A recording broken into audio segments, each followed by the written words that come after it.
It's my first time to bank. Could I ask how safe is my money? Or maybe I should just continue with my mattress banking. I think I should go back. How are you, Mr. Bakayoko? How may I help you this time? Well, I have come back to confirm the safety of my money. The one that I deposited earlier today. Oh, I guess you haven't banked with us for some time. Now listen, whenever you deposit your money, be rest assured of its safety because you're a responsible bank which is a member of the KDIC. See that sticker there? KDIC? KDIC is mandated by law to provide insurance for your deposits. Now I know. No more mattress banking. Be sure. Check out for a KDIC sticker in your banking hall. KDIC, protecting your deposits.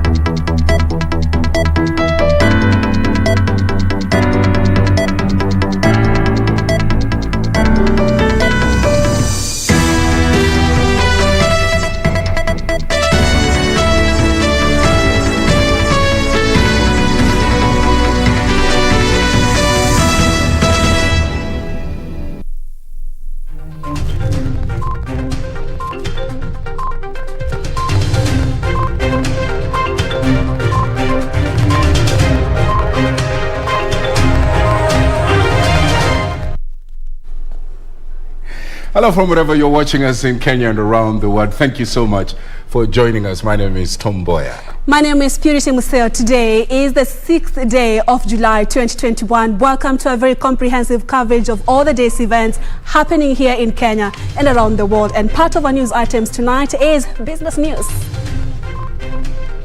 Good evening, I am Cynthia Nyamai. Now in business, I will tell you why December 2020 was the worst month for insurance companies. Coming up shortly.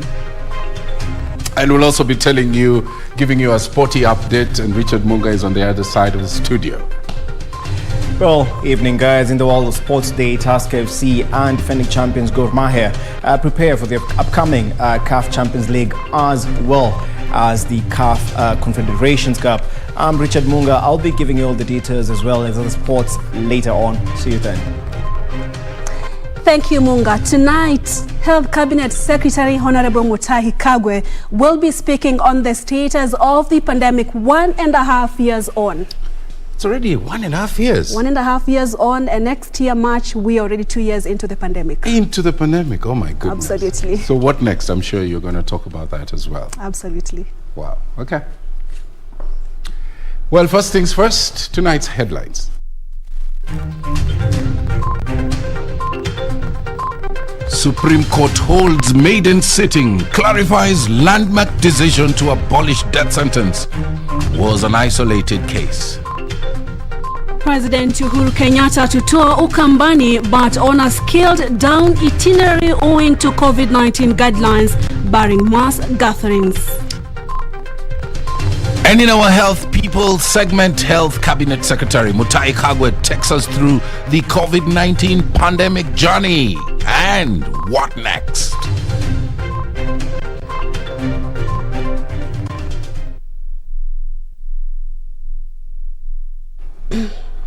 Thank you very much for joining us. Absolutely, you can interact with us at KBC Channel 1 News. The hashtag to use tonight is Prime Edition, and Wangeshi is our sign language interpreter tonight. And the news begins now. The Supreme Court has clarified that its landmark decision to abolish mandatory death sentence in the MURUATETU case cannot be applied to any other cases except murder cases. Chief Justice Martha Koome, while issuing directions on the principles of the MURUATETU judgment, which has brought confusion in its application before High Court, Appellate Court and the Magistrates Courts, said the Supreme Court did not invalidate mandatory sentences or minimum sentences in the Penal Code, the Sexual Offences Act or any other statute. Ben Chumba opens our coverage tonight with that report. Immediately, the Supreme Court declared mandatory death sentence unconstitutional. During the 2017 landmark ruling in the MURUATETU case, thousands of convicts sentenced under the minimum mandatory sentences including robbery with violence and sexual offences, jammed the court seeking sentence rehearing. However, their hope of getting lesser sentence is short-lived after the highest court in the land pronounced itself, saying the principles in MURUATETU case can only apply to offenders facing the death penalty. For avoidance of doubt, this decision does not outrule the death penalty, which is still applicable as a discretionary maximum punishment. We therefore reiterate that this court's decision in MURUATETU did not invalidate mandatory sentences or minimum sentences in the Penal Code, the Sexual Offences Act, or any other statutes. Presiding over our inaugural sitting as President of the Supreme Court, Chief Justice Martha Koome said the directions by the Supreme Court judges will end confusion and provide guidelines on how to apply the principles of MURUATETU judgment. All offenders who have been subjected to the mandatory death penalty and desire to be hand on sentence will be entitled to resentencing hearing, where an appeal is pending before the Court of Appeal or the High Court. They will entertain an application for resentencing upon being satisfied that the appeal has been withdrawn. Judges, however, still have the discretion to determine whether to sentence an accused to death or not. In the case, two death convicts, Francis Karioko MURUATETU and Francis Thirimbu Mwangi, had argued that the death sentence infringes on the Constitution and other international treaties which Kenya is a signatory. Ben Chumba, Prime Edition. President Uhuru Kenyatta will go ahead with his Lower Eastern Development Tour, but in a scaled-down inspection of identified projects owing to the COVID-19 latest guidelines that bars mass gatherings. According to a statement by the State House, President Kenyatta will be accompanied by local leaders, but in a date to be communicated later. The statement coming shortly after the president held consultative meetings at State House, Nairobi, with leaders drawn from Kitui, Machakos and Makueni counties. The president was scheduled to tour the three counties of Ukambani today, but deferred the visit owing to the upsurge of the COVID-19 infections. This as the country Tuesday recorded 400 COVID-19 new cases, bringing the total confirmed positive cases to 186,453. A statement by the Ministry of Health says 7 more patients have succumbed to the disease in the last 24 hours, raising the country's death toll to 3,697.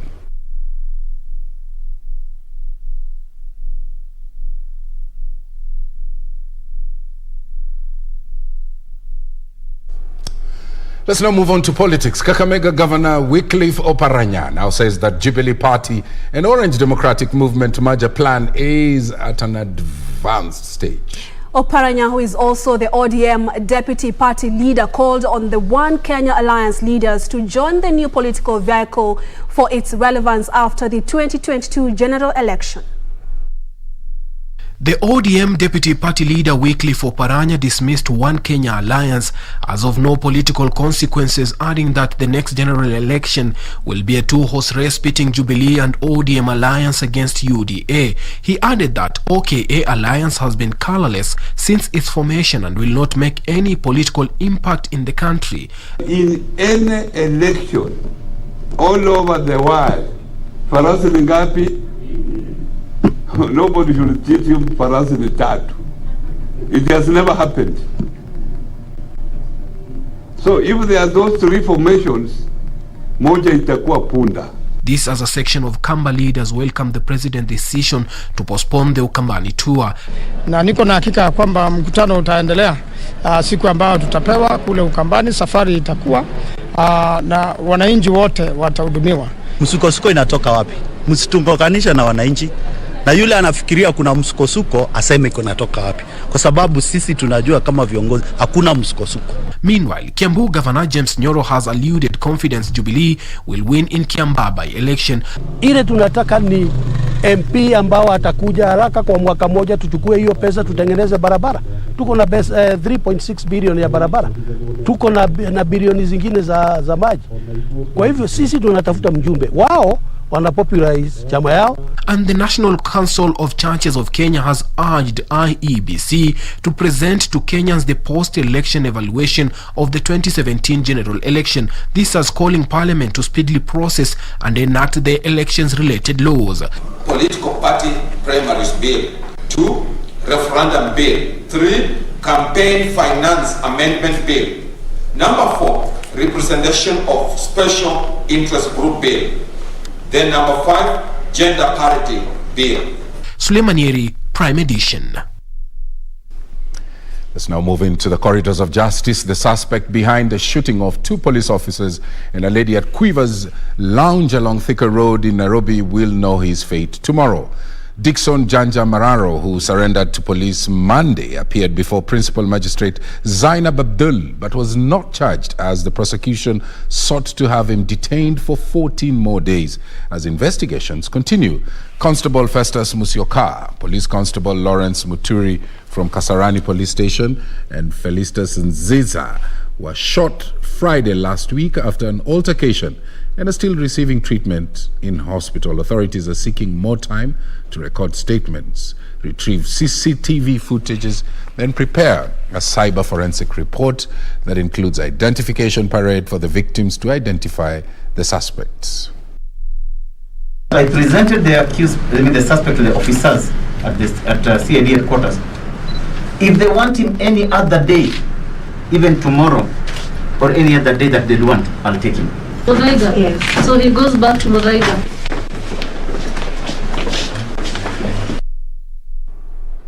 As police have arrested 2 sons in Raganga village in Kitutu Churches sub-county for allegedly killing their father and disposing his body off in a family borehole next to his house. Their arrest followed a post-mortem examination which revealed the deceased, Chrysantas Otori, was murdered. More of this in our county news roundup.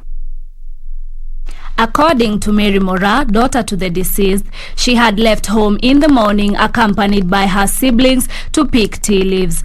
Mora says upon returning home they could not find their father, only to find his mutilated body dumped in a borehole next to his house.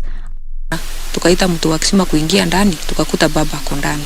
Meanwhile, Nakuru Governor Lee Kenyanjui has lamented over an increase in consumption of illicit drinks among the youths in the county. Hii shida ya wale ambao wanauza pombe, iwe pombe haramu, kuuza wakati ambao hautakikani, lazima ikome.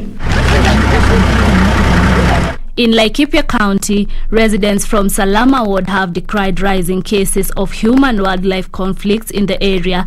They claimed that the wild animals, particularly marauding elephants, leopards and hyenas, were invading their homes and farms with impunity. Kwa hivyo ikija iharibu mali yangu, mimi tu nitaumia.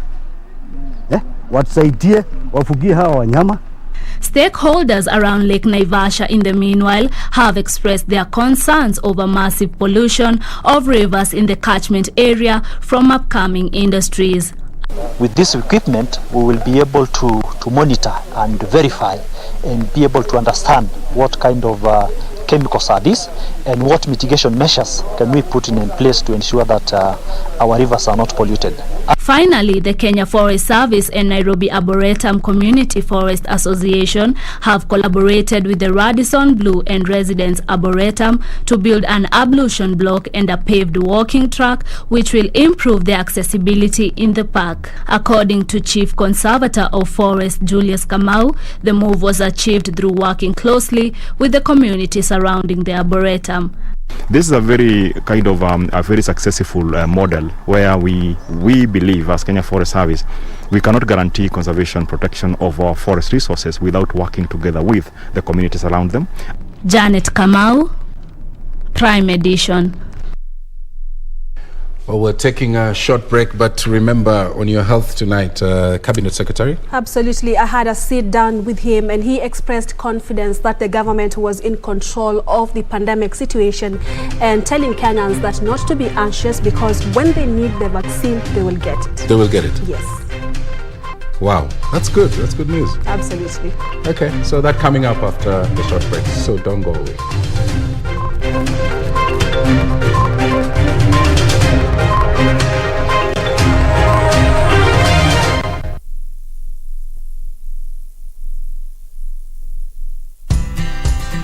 kimeconfirm pesa zimeingia. Congratulations Sam, gari ni lako sasa. Shukran.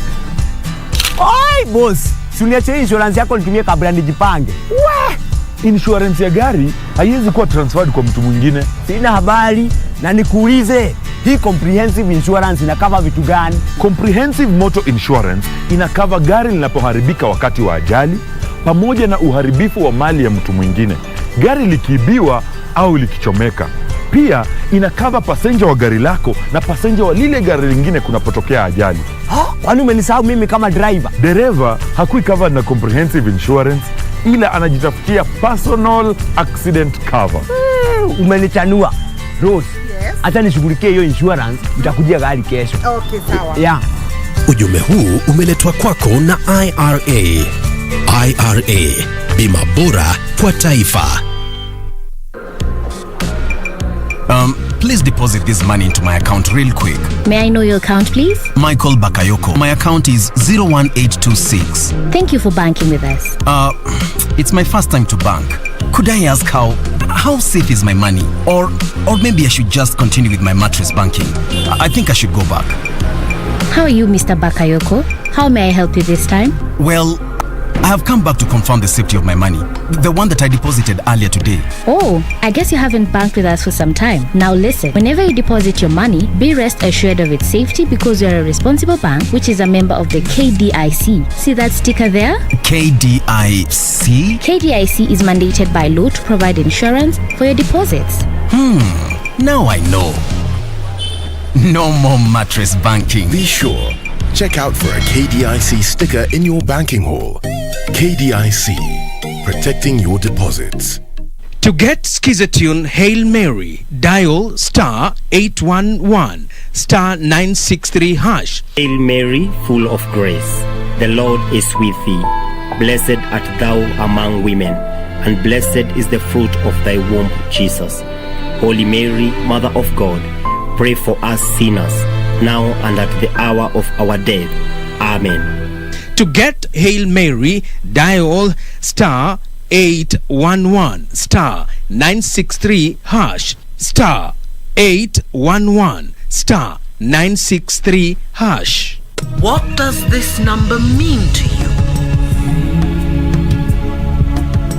A pack leader? A winner? Or just a number? To us, it means freshness, boldness, vibrancy, and heritage. That's why at KBC Channel 1, we make it easier for you to pop up your family entertainment to a fresh, exciting, and colorful bouquet.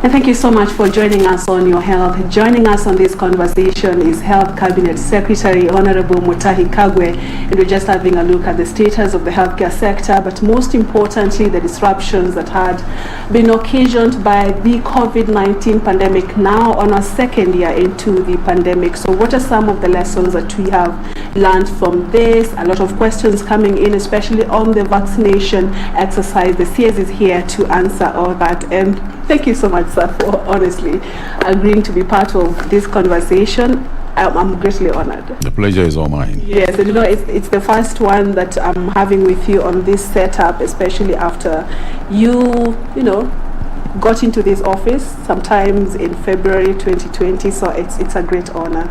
Thank you very much. Yes. And I also want to congratulate you for coming out of COVID-19 because you're looking healthy. You're looking. I envy the fact that you have developed all this herd immunity and you are strong. It's more of a mental issue. It's a mental issue? And the fact that you're able to fight the stigma, because it's a matter of isolation. So as a patient, I felt like taking care of the patient has everything to do with the recovery process and the mentality of this person. Yes. So if I keep on feeling that I'm going to die, I'm really going to die, because when you begin thinking about the chest pains, they literally come. So one of the lessons that we should document and encourage is the fact that even those people who have had positive, even those people who turned positive, it is not the end of the world. You need to be mentally very strong. You need obviously to take care of your body.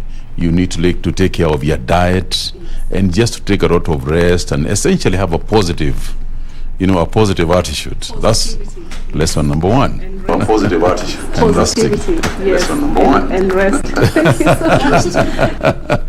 So let's begin from February 2020. You getting into the office, but there are already countries like Egypt that had reported, African countries that had reported COVID-19 cases. So at this time, had it crossed your mind that we may find ourselves to where we were seeing countries like China, or what was going through your mind at that time? Thank you very much, Purity. I think that to be clear, I think the answer is no. In January, when I was appointed to the position, I did not foresee that there would be this pandemic. Obviously, I knew about the Wuhan province in China, but as you know, there are many pandemics that come out, many viruses that spread regionally. For example, if you look at the Ebola virus, it is spread somewhere in West Africa and kind of went away.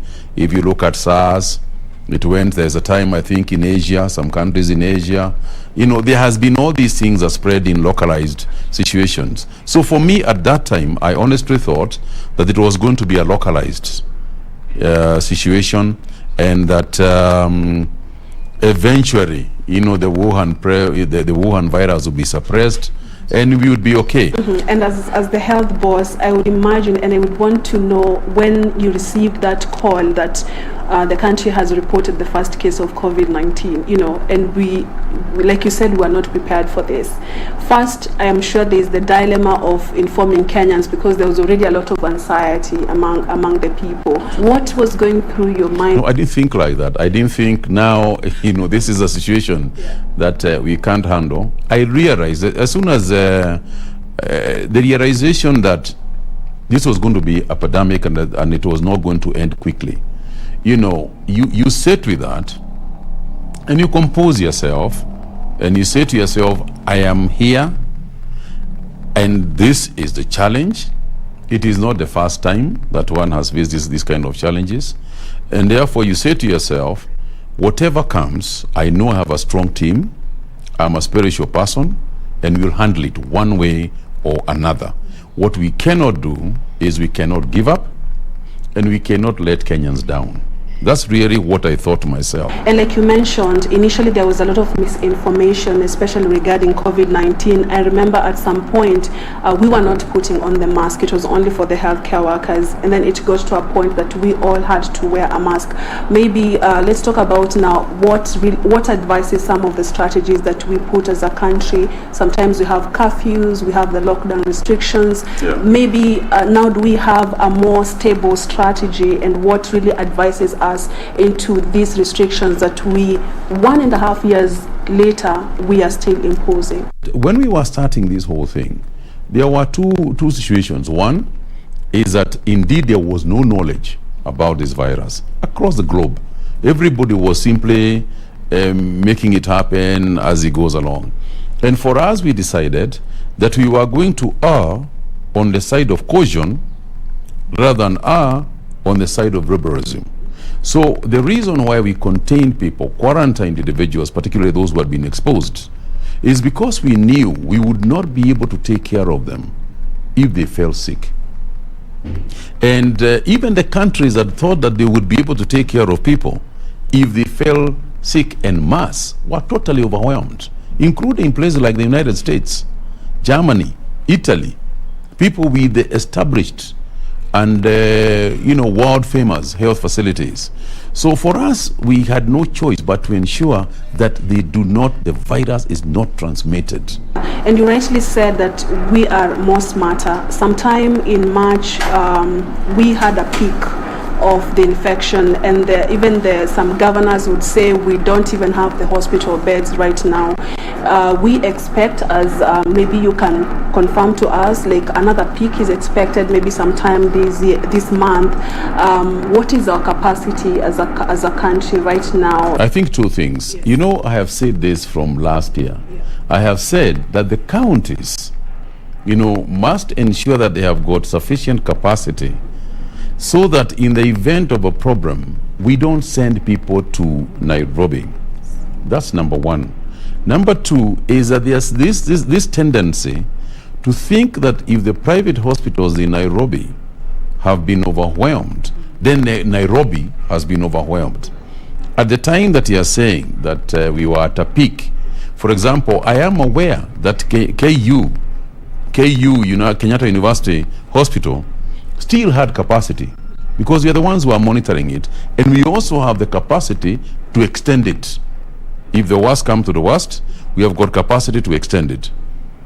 But what happens is that people go to private hospitals and therefore say, now we are overwhelmed. Meanwhile, had you spoken to places like Embu Hospital, which has got a fairly good structure as well, they were not overwhelmed.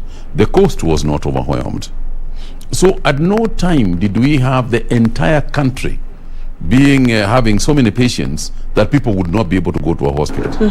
And speaking of the capacity, and thank you for the reassurance, especially to Kenyans. So what is the current status, the COVID-19 status in the country when you compare the 2021 and 2020? Maybe where would you say we are in terms of the status? There's also the situation in Kisumu. Currently, would we say that we are at least in control? For now, we have contained it. We continue to ask our people, and especially the county governments, to please quickly add in as much oxygen, you know, as we can into the counties. And that's why you see me going around the country, you know, and we know we are doing that. We have got many times more capacity than we ever had in Kenya. I mean, when you think about even just one hospital, MTRH in Eldoret, you know, they can produce 2,000 liters of oxygen now per minute. Now, this is a capacity that we were not even thinking about, you know, when we started off.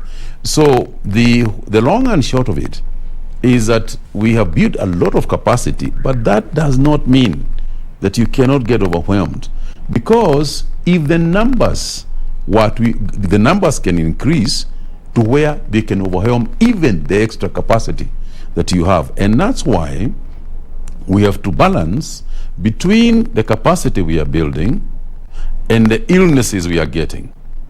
And the illnesses that we are getting, to reduce the illnesses that we are getting, depends on people's discipline and them agreeing to adhere to the rules and regulations that we are making. And the efforts to control this pandemic, we have the vaccination drive by the world, you know, and we embarked on this journey as a country in March. We've had news, even the World Health Organization agreeing and accepting that there is vaccine hesitancy all over the world. Maybe where we are now and maybe what you projected, have you vaccinated enough people? Are people coming out? What is the behavior of people as far as your target is concerned? As far as our target is concerned, we are way below our target. And the reason why we are below our target is because of supply constraints. When we started off, by now, we are supposed to have received probably about 12 million doses from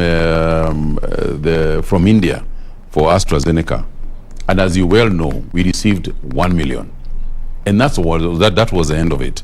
So the rest of it, we are now to change our entire management structure for how we are going to manage COVID-19 and which vaccines we are therefore going to use to vaccinate people. So in addition to that is the realization that we don't know how long people will continue to be vaccinated for. So we need a number of things. Number one, we engaged other vaccine producers, as in Pfizer, as in Johnson & Johnson particularly, Secondly, we also decided that we cannot just rely on the rest of the world to protect Kenyans and also our neighbors around us.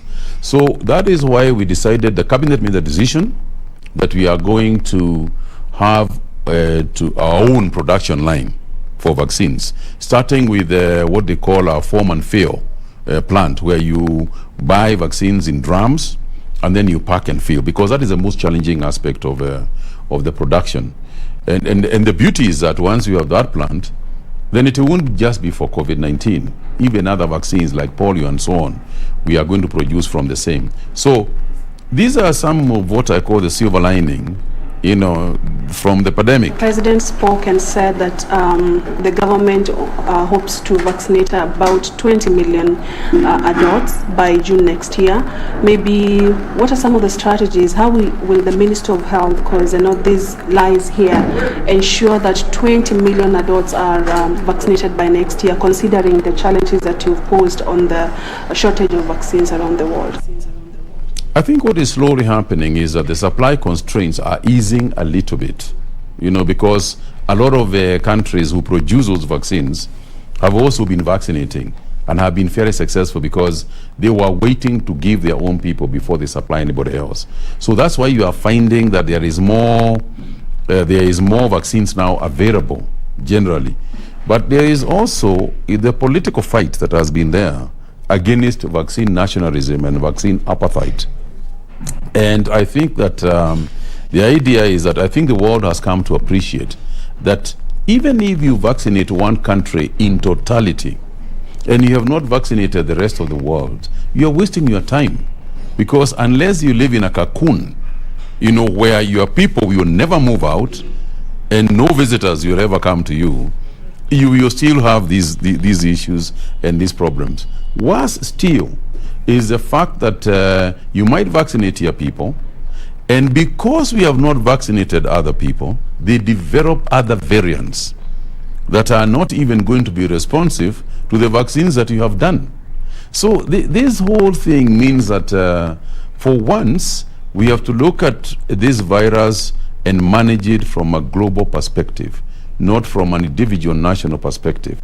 That is not to say that we are not responsible and you don't take responsibility as a government for your own citizens.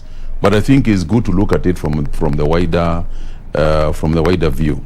The second thing is that our target to vaccinate the 20, in fact it's more than that, million people, is an easy one if we get the vaccines. The structure that we have got and the committee that we have got, because we created a task force that is headed by Dr. Willie Zakwale, and that task force has been extremely efficient in terms of developing the system that we use to vaccinate.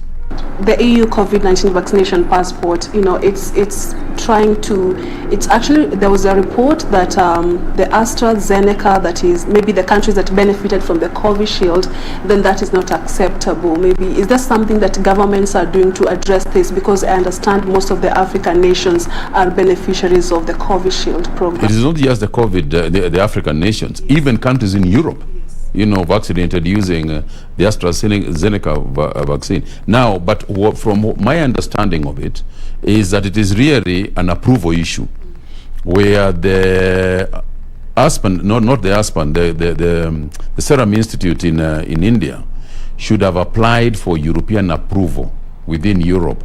And I believe that it is I think it's an approval issue, which they are dealing with, because unless it is clear what the reasons are, then this whole thing can begin to look political. And once it begins to be political, it opens a whole door that nobody can be able now to tackle, because obviously for instance, there was this report about the Europeans saying to the British people that they cannot travel, you know, if they have been vaccinated with AstraZeneca. Now, what is to stop the British people from telling them, well, that's okay, but if you have used Mondana, then you can't come into Britain. Yeah. So you start a process, you know, that is vague and undefined and very dangerous. So I think it is important for any nation taking any measures outside of the WHO regulations to be very clear why they are doing it and how they intend to handle the whole package. And lastly, on the same, some Asian countries that have experiencing a surge of the infections have reported that the people fully vaccinated using the AstraZeneca are still badly being affected by the pandemic, and others have even died from it. And they are now, proposals that a third dose of the AstraZeneca vaccine could help. Well, it hasn't. I don't think the World Health Organization has literally issued, an approval per se, but global practice, there are a lot of people now across the world who are doing exactly what I had said then, even though everybody thought that it wasn't going to happen. But I think that time might prove me right, because that is what is happening in a lot of parts of the world. And I think that sooner than later, the World Health Organization will also pronounce itself on the issue. Maybe are we looking at some reforms at the ministry, because you said that we are now smarter with the pandemic. When we began, we saw a lot of challenges, especially at the counties, when it comes to taking care, if I may use that word, of the health workers. First and foremost, as you know, we hired more people. We hired more doctors, we hired more nurses, we hired more healthcare workers, and we will continue to do so. Obviously, depending on the funding ability of the country. That's one. The second thing is that when it comes to equipment, we are not in the space that we are in last year. We have now got local production of PPEs and the local production of a lot of the other materials.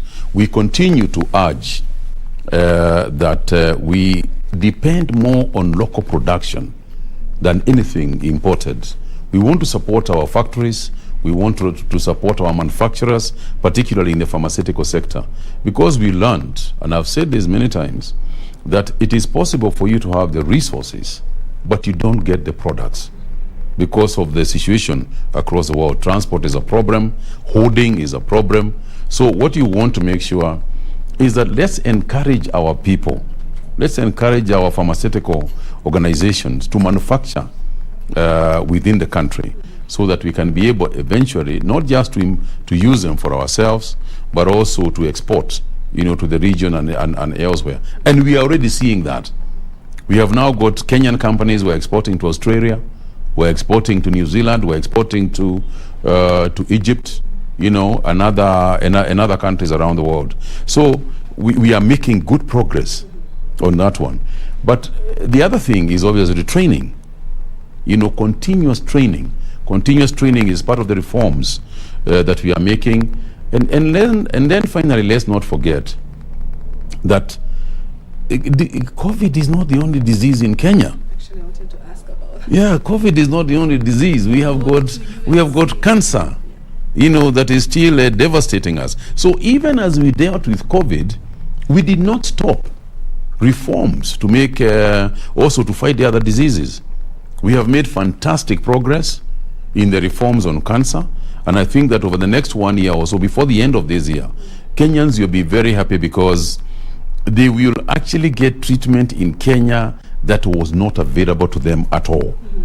They used to go to India for certain things, but the investments we are making in Kenya today, as far as the treatment of cancer is concerned, are such that by the end of the year, there will be that relief. But in addition to the investments in terms of capacity, in terms of equipment, is also the training up that we have embarked on for our own people. It is not enough that you are saying we can deal with cancer because you have got the equipment. You need specialists, oncology specialists, and then specific pancreatic cancer specialists, uterus cancer specialists, breast cancer specialists, and so on and so forth, so that we match the equipment we have with the knowledge we have. And then don't forget, you cannot bring equipment here unless you know how you are going to take care of that equipment. So a lot of it was originally we buy equipment.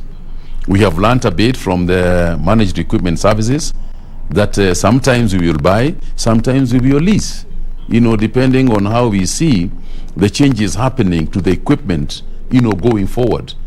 Anything that is very ICT based, you are better off leasing, because 4 years down the line, that equipment will not be useful anymore. or it will be yesterday's equipment, and you want to constantly have today's equipment today. I think finally on that one is also the way the capacity that we are building the country for all sorts of challenges, may they be malaria, may they be cancer, and all sort of other both communicable and non-communicable diseases. I think we have made sufficient progress to say to ourselves that we are able to cater for ourselves, but we are also able to cater from outside the country. And finally is this.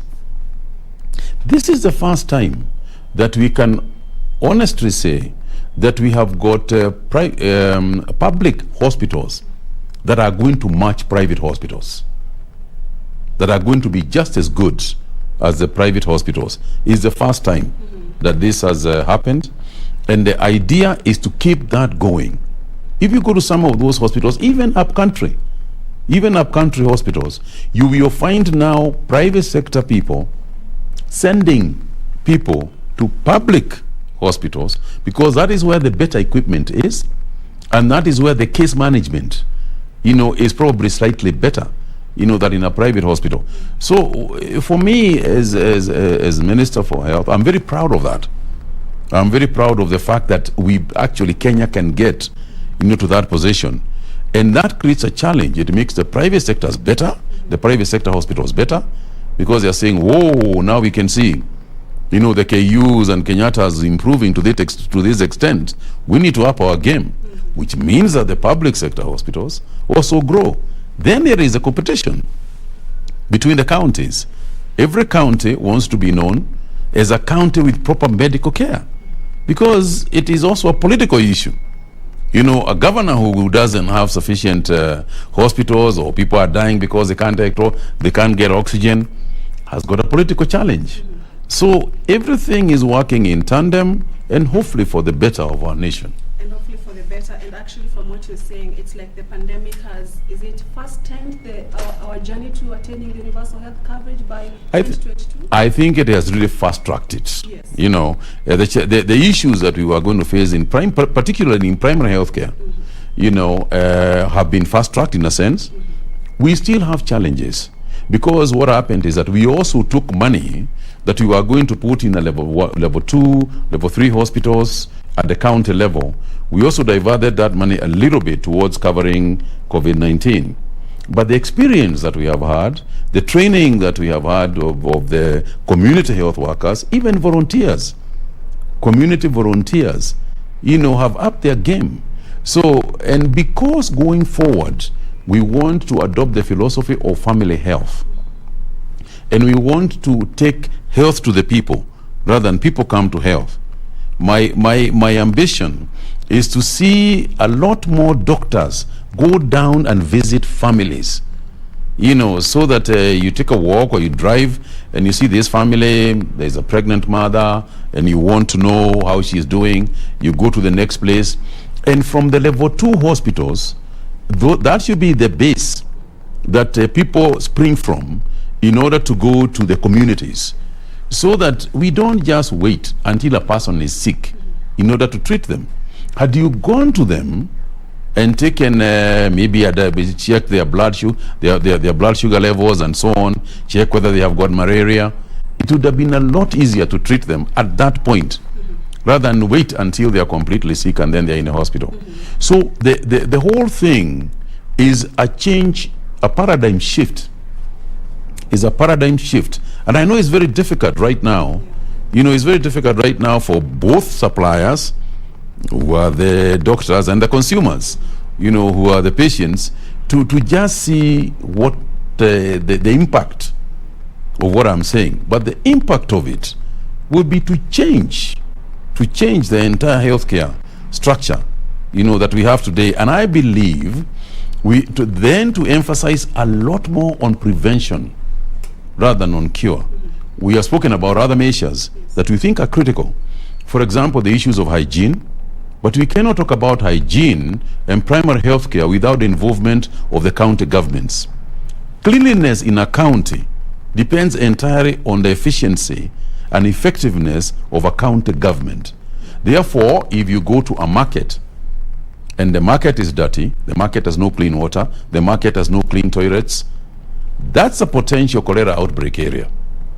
But if you have got proper toilets in there, even if the market people have to pay for it, if you have got proper toilets, if you have got sanitation areas, if you demand of people that they keep a certain modus operandi as far as health and cleanliness is concerned, we will bring down the burden of disease and therefore spend a lot more resources on productive areas rather than unproductive areas. Thank you so much, sir, for your time. I'll welcome your parting shot, especially to Kenyans who miss your daily briefings. Well, the only thing I can tell them is two things. First, they must appreciate that anybody can get this virus. And the second part is that they must not treat this disease normally. Because if they do, it will treat them abnormally. Thank you. Okay, thank you so much, sir. It was a great honor having you. Thank you so much for being part of this conversation that has been held. Cabinet Secretary Mutahi Kagwe speaking about the pandemic situation, the healthcare situation in the country. Thank you once again for your time. I'm Purity Museo. God bless.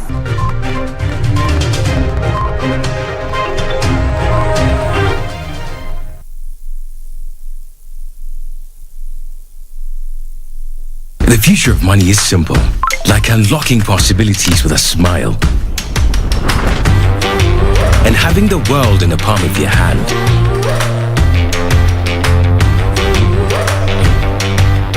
It's the ability to touch many lives at the same time and turn your dreams into reality.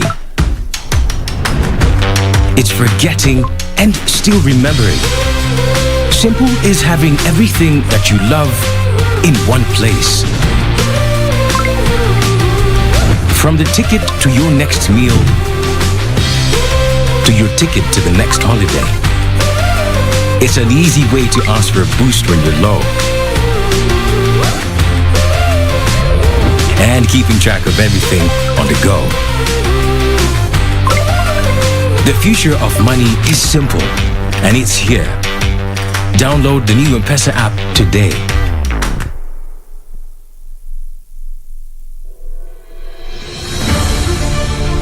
If you have been in contact with someone who is suspected or has tested positive for COVID-19, self-quarantine for 14 days and call 7194 HELP. Self-quarantine restricts movement and the spread of the disease and protects your family, friends and community from being infected. During self-quarantine, you are advised to stay in a separate room, disinfect surfaces and clothing with appropriate disinfectant, avoid sharing household items, including utensils, towels and beddings, do not receive visitors, wear an appropriate face mask if you must be around other people. COVID-19 is preventable. Protect yourself, family and the community. This message has been brought to you by the Government of Kenya and its partners.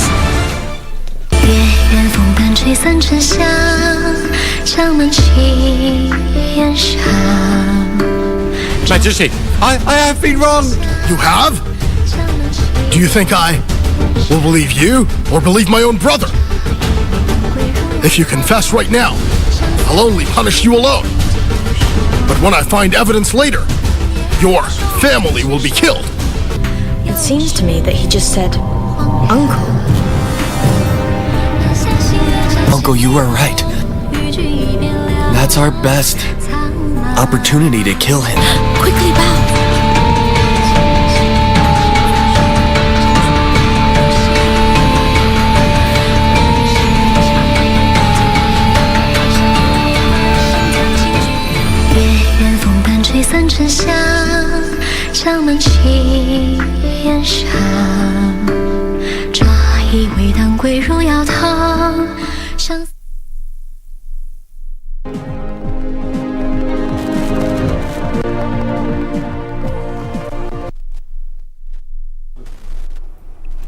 Good evening. Welcome to Business News. I am Cynthia Nyamai.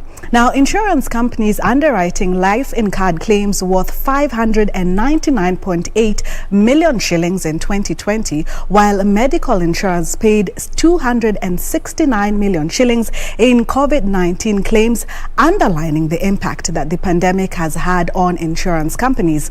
This is according to the latest report by the Insurance Regulatory Authority that also indicates that December 2020 was the worst month for insurance after they paid claims worth 138 million shillings for group life holders. Latest data from the Insurance Regulatory Authority indicates that firms offering life insurance were the most affected by the COVID-19 pandemic. The report indicates that insurers offering life covers processed 599 million shillings worth of claims, with group life the highest at 368.6 million shillings. The insurers were most hit by claims in December 2020, with underwriters processing COVID-19 related claims worth 138 million shillings. This was 3 times higher than claims in July, that steadily rose to peak in December.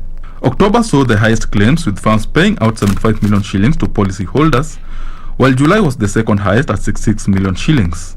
In the last 3 months of 2020, IRS says insurers offering life covers paid 381 million shillings in COVID-19 related claims. In 2020, medical underwriters paid out 269 million shillings to policyholders due to COVID-19 related claims. In general insurance, October registered increased claims payment, with medical underwriters paying out 128.4 million shillings, while July recorded the least amount at 48.7 million shillings. The insurance industry also witnessed massive policy cancellation, with motor private leading in cancellations as 36,572 policies were cancelled. Motor commercial had the second highest cancellation, registering 11,663 cancellation of policies. Overall, ARS says the cancellation rate in the general insurance business stood at 9%, while there was a 4% lapse rate in the life business. Benson Rioba reporting for Prime Edition. ICEA Lion Group has donated equipment worth 1.7 million shillings towards continued monitoring of lions in the designated conservation areas across Kenya. The set of equipments, comprising digital SLR cameras, data collection smartphones, satellite detectors and trackers, and also fuel drums, callback equipments and laptops, are expected to sustain monitoring capabilities of the Kenya Wildlife Service. Here are the details of this and other stories in our corporate brief. The population of lions has decreased significantly throughout Africa and is currently at 20,000, with an estimated 2,489 being from Kenya. ICEA Lion Group says protecting lions in the wild is an important part of securing Kenya's economic future as a nation. The monitoring equipment is expected to help officials know the exact number and location of the wildlife for better management. Now, we recognize fully that the work that KWS is doing is protecting our most important natural heritage, which is our wild animals, our biodiversity, and we as a group are very keen to contribute to the protection of this wealth. How can we update the round numbers? Because we have been quoting a figure of 1,970 over the years. So ICA approached us after one of the conferences, through Nkada, and one of the areas that we identified together was having a national census to be able to update the numbers. Meanwhile, DSTV Business has revamped its packages to cater for different business entertainment needs of its commercial segment customers.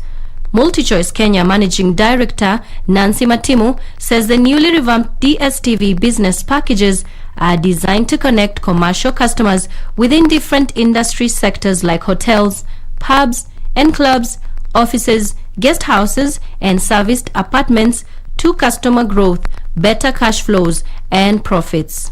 We have also started the journey of upgrading our branches to deliver a more improved and modern customer experience that's going to offer 360-degree customer service and sales, which you may have already experienced in the recently upgraded Ongata Rongai and Nyeri branches that we launched in May 2021. And if you walk into these branches, you will see that we are able not only to serve the residential customer, but effectively now be able to serve the DSTV business commercial customer in a very effective way with screens that are able to do proper troubleshooting and give you 100% end-to-end resolution on the spot. Finally, Kenyans will soon be able to buy vegetables and fruits bearing a quality mark from the supermarkets and other retail stores following the unveiling of the KS 1758 Code of Practice Quality Mark. Retail Traders Association of Kenya CEO Mboya says despite huge revenues generated by the horticulture value chain, there were still challenges in ensuring quality of food traded in markets is of the highest standards. In line with this, we have had conversations with other stakeholders, specifically those both in industry and in government in matters food, fresh fruit and vegetable to be precise. And the reason we want to have this discussion is because we have a standard that was developed by KBC about 5 years ago, and we're looking to start implementing it. The national and county governments should draft policies that will enhance food crops traceability to boost food safety. According to a report by the Consumer Grassroots Association, 67% of Kenyans are worried that their food on their tables are unfit for consumption, with concerns that farmers might have overused pesticides during production. Rioba has that story. A national pesticide residue monitoring program undertaken by the Kenya Plant Health Inspectorate Service on 1,139 food samples showed that 46.5% of the samples had pesticide detection of 10.8%, exceeding the set EU maximum residue levels. Kenyans now say they are worried about the food in the Kenyan market due to lack of strong regulatory framework guiding food crop supply chain. Because what they find in the market is what they consume. Like when try to find out, do you really know how safe food is? They just say if the green veggies look so green and they are good for consumption.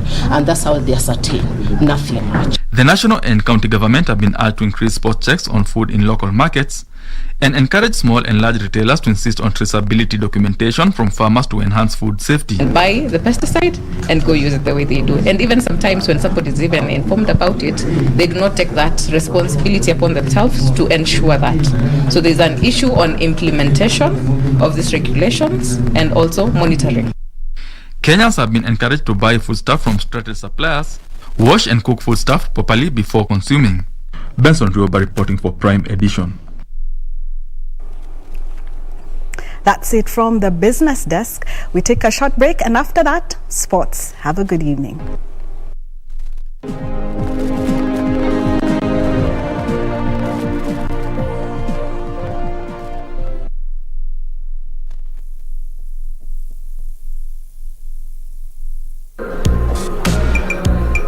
Please deposit this money into my account real quick. May I know your account, please? Michael Bakayoko. My account is 01826. Thank you for banking with us. It's my first time to bank. Could I ask how safe is my money? Or maybe I should just continue with my mattress banking. I think I should go back. How are you, Mr. Bakayoko? How may I help you this time? Well, I have come back to confirm the safety of my money, the one that I deposited earlier today. Oh, I guess you haven't banked with us for some time. Now listen, whenever you deposit your money, be rest assured of its safety because you're a responsible bank, which is a member of the KDIC. See that sticker there? KDIC? KDIC is mandated by law to provide insurance for your deposits. Now I know. No more mattress banking. Be sure. Check out for a KDIC sticker in your banking hall. KDIC, protecting your deposits. Siku moja mosquito ilipata ujauzito, ikazaa mtoto. Sasa hiyo mama ya mosquito ikatuma mtoto mosquito iende ikapige doria, iwache kukaa kwa nyumba. Sasa hii mtoto mosquito ikaenda ikarudi. Hii mtoto mosquito ikaambia mama yake, mama, mimi nimeenda kila mahali watu wanapigia mimi makofi, watu wamefurahiana na mimi sana. Mama, hii mosquito ikaambia mtoto yake, hao wapigi wewe makofi eti wanafurahia wewe. Hiyo walikuwa wanataka kuua wewe. Ili kupata skiza tune hiyo ya mosquito, bonyeza *811 *967#. Bonyeza *811 *967#.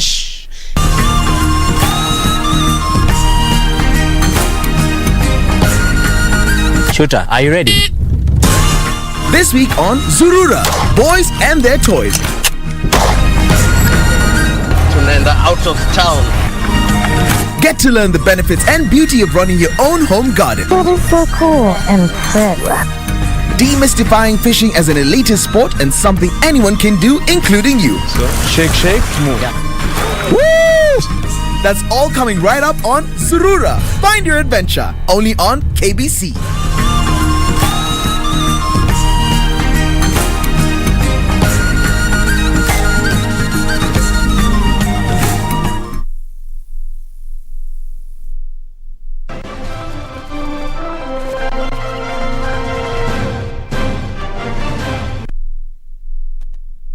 Well, good evening once again. I'm Richard Munga with the day's sports. Now, the national women's volleyball team, Malkia Strikers, will be the first team to leave for Japan. Malkia Strikers leave on Thursday for Kurume City for a training camp before entering the Tokyo Olympic Village on the 19th of July. The Tokyo 2020 Olympic Games will be held from the 23rd of this month until the 8th of August in Japan. Malkia Strikers head coach Paul Bitok has settled on 12 players who will take part in the women's volleyball competition for the first time in 17 years. The squad is led by Captain Mercy Moim and has Noela Murambi, Pamela Jepkirui, Leonida Kasaya, Edith Wisa, Lauren Chebet, Gladys Ekaru, Sharon Chepchumba, Immaculate Chemutai, Jane Washo, Joy Lusanaka and Agrippina Kundu. The composition of the squad is based on the need to have continuity in the national team setup. I'm happy with the squad that we have now because it is balanced. I have experienced players and I have the young ones. If the young ones will manage to have good results or continue playing well, giving us results without any problem, then we will use young ones. But if they will face some problem, I believe that the experienced players that we have are enough to calm the young ones. So it's a balanced team. And then about a Brazil trip, I think vitu zingine ni got na plan. Kwa sababu huko kulikuwa na history ya COVID, ilikuwa percentage ilikuwa juu sana, so hatunge travel kwa sababu hatukuwa tunataka twende huko alafu tena tuko na shida ya COVID, na huku nyumbani tumejinyima kwenda home, tumekuwa come through kuzuia story ya COVID. The Kenya Volleyball Federation and NOC engaged Brazilian coaches led by Roberto Opich Neto to bring the team up to speed with modern trends in the game. If we couldn't bring the team to Brazil, we were able to replan and bring the coaches to Nairobi and continue the hard work here. Mr. Kioni, Paul and the whole staff did their best to provide us everything we need to continue this project. The Malkia Strikers will leave for Japan in two groups. The first leaves on Thursday and the second on Friday to reduce the risk of exposure to coronavirus infections. For Prime Edition Sport, I am Daniel Wahome. Oh, just fair to say that from KBC Sports, we do wish all the teams traveling to Tokyo for the Olympics all the best as they finish up on their training, as well as when they travel to Tokyo for the competition. Now, elsewhere, Tusker FC head coach Robert Matano says the club is still determined to win the Football Kenya Federation Premier League title, despite grabbing the ticket to represent Kenya in next season's CAF Champions League. Tusker FC notched the continental ticket for the first time in 6 years after being ranked first by June 30th with 44 points, a point ahead of closest challengers KCB FC. Matano, who took over as head coach at the club 2 years ago, says restructuring of the side and patience has enabled them achieve their target, saying winning the ultimate trophy will affirm their championship status. Tusker FC set to face defending champions Gor Mahia this Thursday before taking on KCB. keeping the players' fitness level intact, because those are great games. We know they're tough matches, but we are going to control the situation properly, because we have people who can also dictate terms. It's a very big achievement. Everyone is yearning to play CAF Champions League. You never know. People, players are looking for greener pastures. You can get a better green pasture than maybe Task FC. I think everyone is yearning to play CAF Champions League. So working hard is our first target. Well, that's all the time we had for sports, but important to remember as the Euro 2020 continues, the semi-finals got underway today. Spain will be taking on Italy at 10 p.m. in the first semi-final match, and Denmark will take on England tomorrow with the final set for July 11th. Oh, that's it for sports. Do enjoy the rest of your viewing. Have a good night. Purity and Tom, back to you. Yeah, it was Spain indeed, yeah. I like the interview. And for anybody battling the COVID-19, the posture of the mind is very critical. That's what I got. And it's also good to know that, you know, people are now getting vaccinated, isn't it? Right. Yeah, we gotta go. Thank you. Thank you. Thank you so much for watching Prime Edition this Tuesday night. My name is Purity Museo, and Wangeshi has been our sign language interpreter tonight. Yes, thank you so much for watching. And as usual, from the capital city of Nairobi, Kenya, my name is Mboya. Good night and stay safe. Bye-bye.